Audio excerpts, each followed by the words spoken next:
Mbote ya bino bampangi ya Luzolo. Bonjour à vous, les frères bien-aimés. Yavanda bainaki na bainzo, yavanda bainaki na banzila, yavanda bainaki na bisalo, bambote ya bino ya mingi. Que ce soit ceux qui sont à la maison, que ce soit ceux qui sont en route, que ce soit ceux qui sont au travail, je vous demande de recevoir les salutations multiformes, multidimensionnelles de la part de Nganio.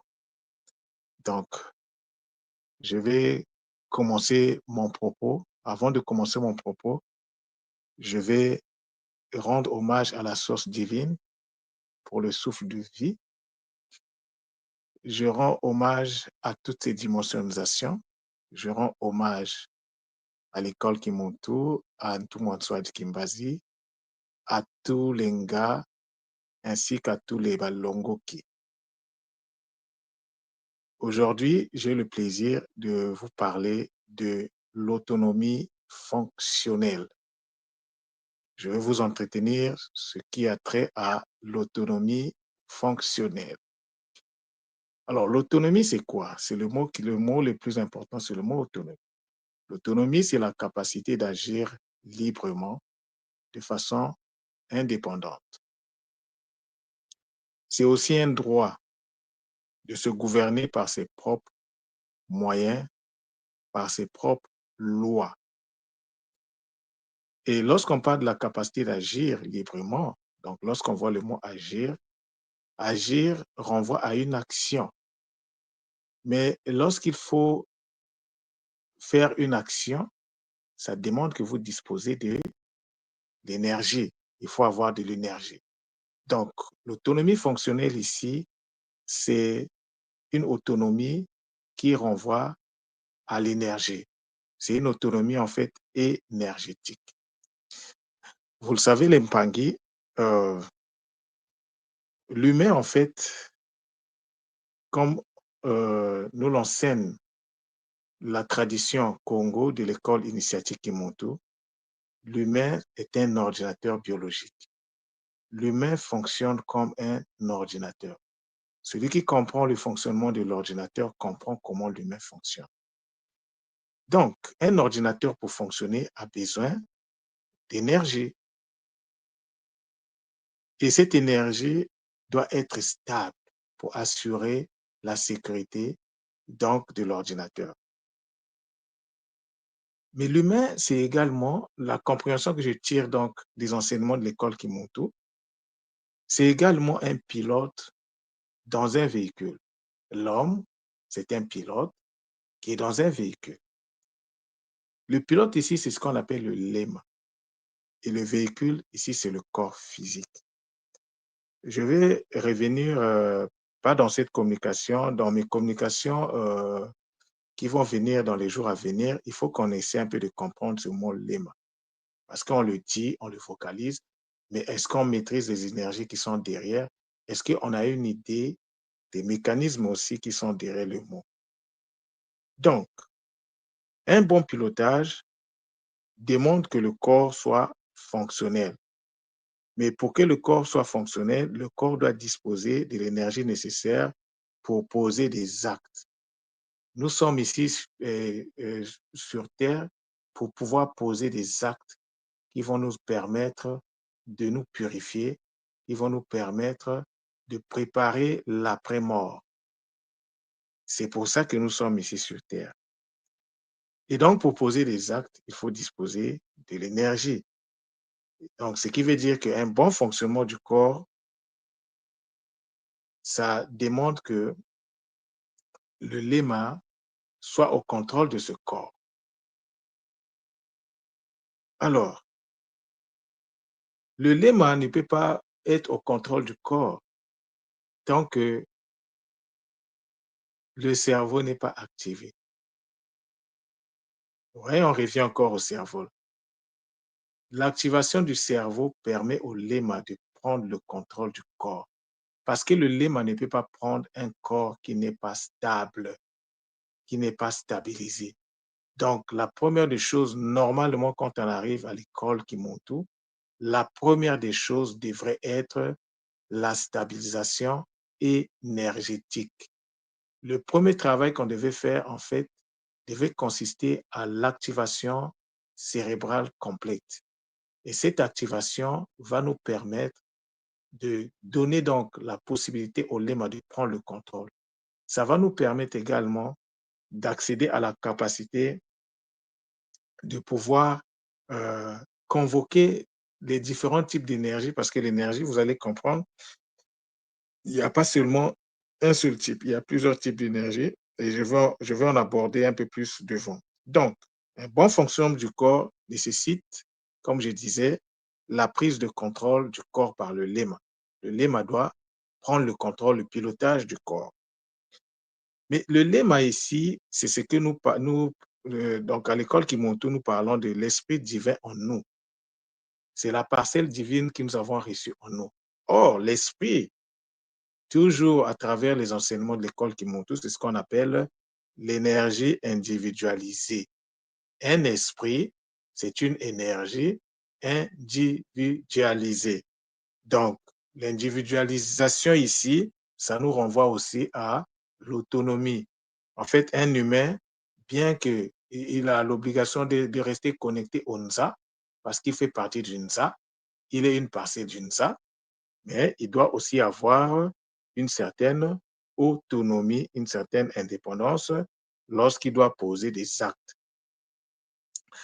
Donc, cela étant, donc, j'espère que la définition de l'esprit est claire. Un esprit, selon les enseignements de la tradition ancestrale de l'école initiatique Kimoto, revient à une énergie individualisée. Donc, lorsqu'on parle de l'esprit, d'un esprit, on parle d'une énergie.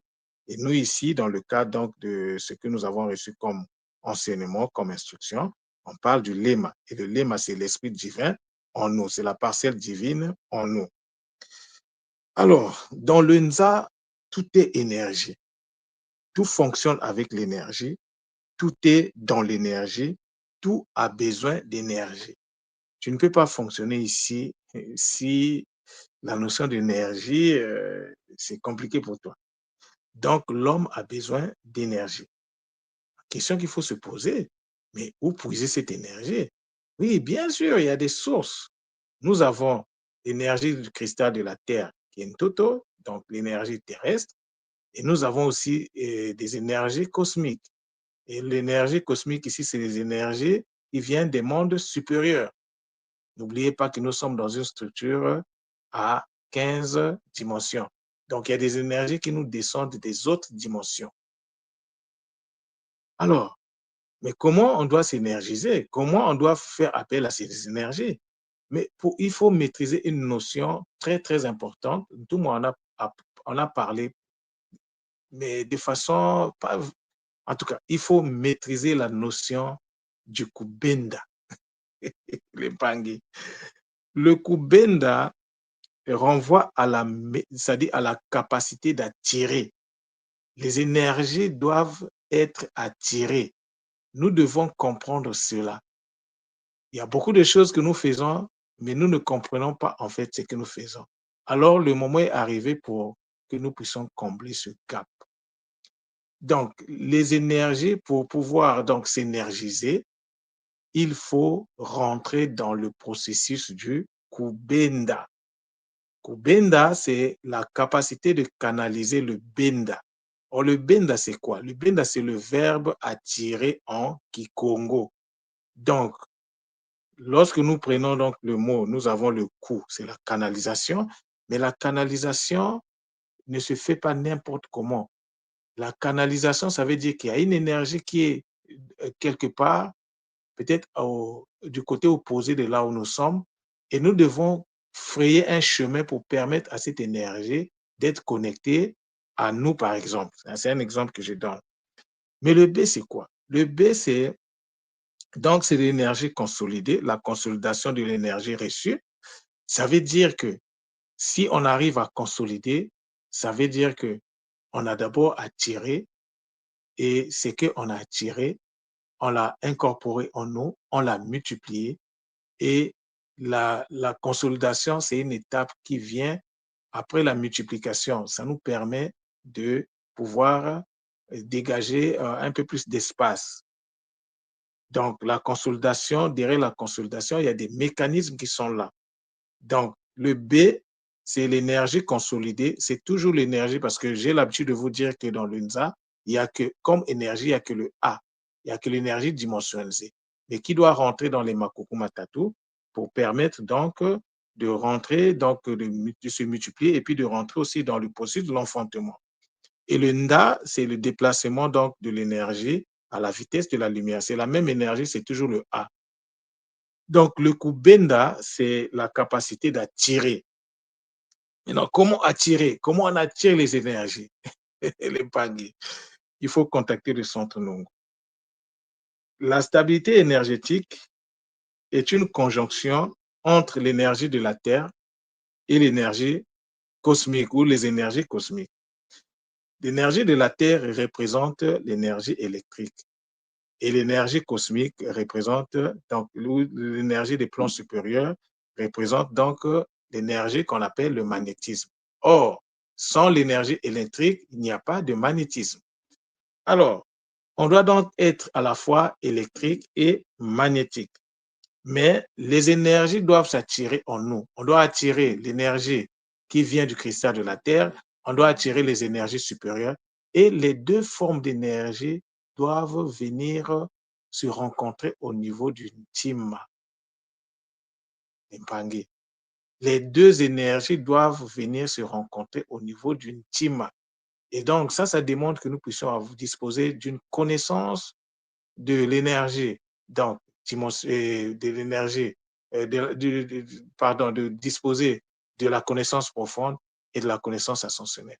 Le Zola, pour installer le Zola, il y a des mécanismes. Il n'y a pas qu'un seul mécanisme, il y a plusieurs choses à mettre en place. Donc, il faut faire descendre l'énergie magnétique, il faut faire monter l'énergie terrestre ou l'énergie donc de Mamantoto, et les deux en nous vont donc faire que nous puissions devenir des êtres électromagnétiques. Et seul celui qui est électromagnétique peut rentrer dans l'autonomie fonctionnelle d'Impangi. Normalement, ça, c'est tout un cours que je viens de vous donner ici. Mais bon, je ne suis pas rentré dans beaucoup d'explications des mots, juste le mot Kubenda que j'ai expliqué. Et j'ai également fait la référence à certains mots que nous avons déjà à l'école. Et j'ai également fait le rendu de ce que j'ai compris par rapport à l'homme. L'Impangi, le travail, comme dit tout moi, vient de commencer. Donc, il y a beaucoup de données que nous devons rentrer. Nous devons en fait accéder à la maîtrise de ces données-là. Parce qu'un initié, en fait, c'est celui qui maîtrise ces détails. Un non-initié, il peut avoir la connaissance, mais il n'a pas la conscience de la connaissance. Alors que l'initié, c'est celui qui a la conscience de la connaissance.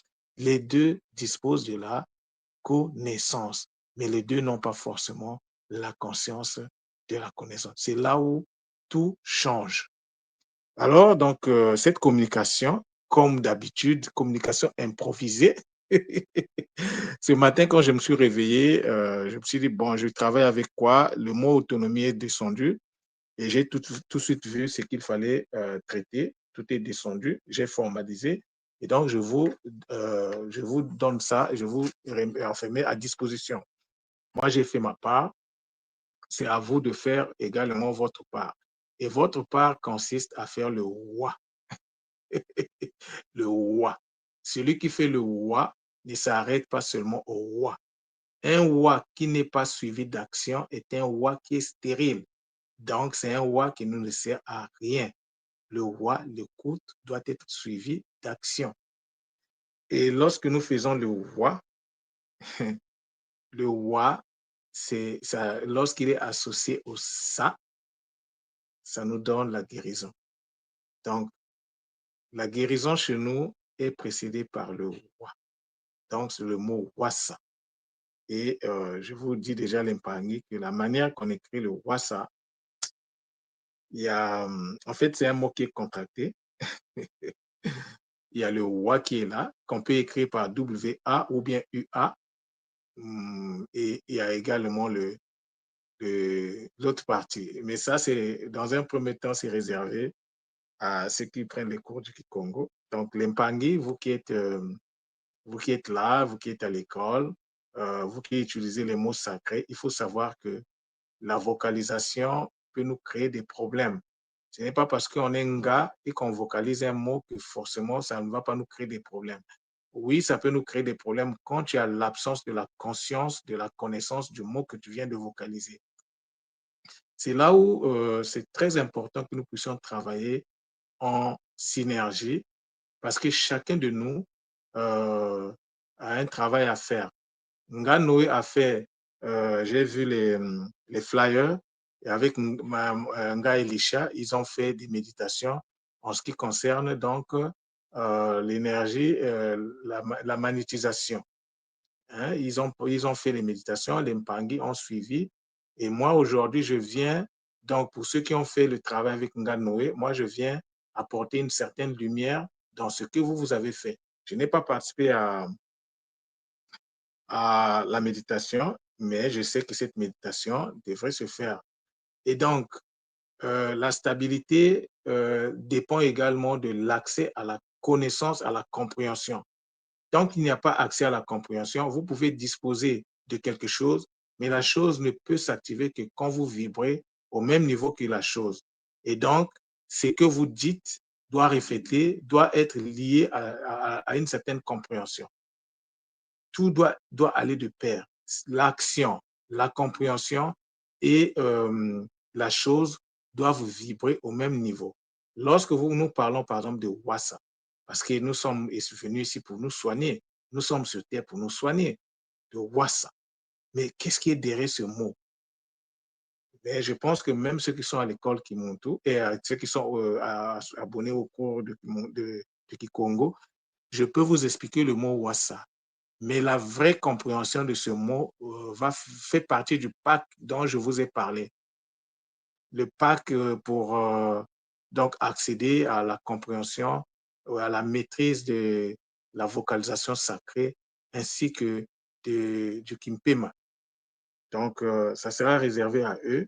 Et là, j'ai donc un travail et je dois continuer donc à travailler dans ce sens afin de permettre aux Mpangi que nous puissions tous vibrer au même niveau. Rappelez-vous que pour pouvoir atteindre, pour pouvoir emmener quelque chose à l'existence, il faut que nous puissions réduire l'écart entre la chose que nous désirons et là où nous sommes. La réduction de l'écart démontre que nous puissions monter en vibration.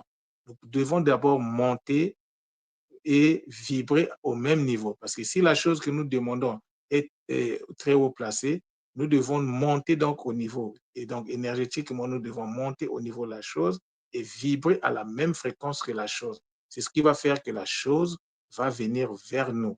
Donc, le Kubenda, c'est pas un... Hier encore, je ne savais même pas que j'allais parler de ce mot. Je ne savais pas, et même le sujet de ce matin, comme je vous ai dit, à mon réveil, je ne savais pas. Il fallait que je parle de ça.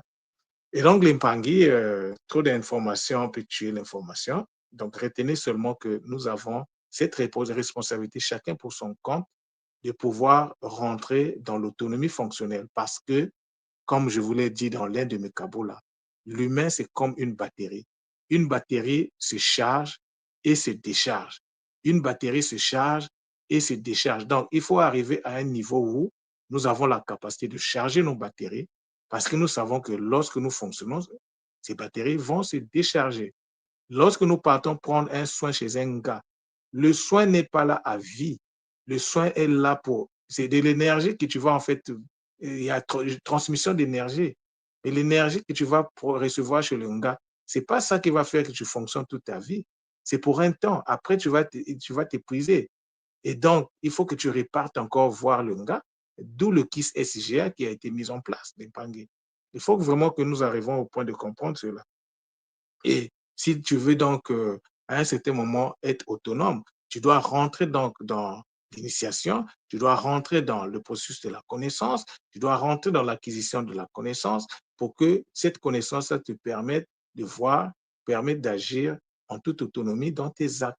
de savoir comment on s'énergise, comment on fait que l'énergie, par exemple, le taux vibratoire du corps puisse s'élever. Tout ça là, ça demande du travail. Maintenant, le choix vous revient. Soit toute votre vie, vous allez passer votre vie à aller voir l'ENGA pour que l'ENGA fasse des soins pour vous, ou bien, à un certain moment, vous allez décider de prendre votre destin en main. C'est de cela qu'il s'agit. Donc, l'Empangé, nous devons tous rentrer dans l'autonomie fonctionnelle. Et l'autonomie fonctionnelle, c'est une autonomie qui donc se réfère à l'énergie. Il faut disposer d'assez d'énergie pour pouvoir rentrer dans, dans cette manière de fonctionner. Ça demande beaucoup d'énergie. Ça demande du temps, ça demande de l'investissement du temps, ça demande l'investissement des finances. Tout ce que nous disposons dans la tradition, nous devons le mériter. Et donc, l'Impangui, voilà, c'est donc par ces mots que je vous dis Matondo, Matondo, Matondo, Zola, Zola, Zola.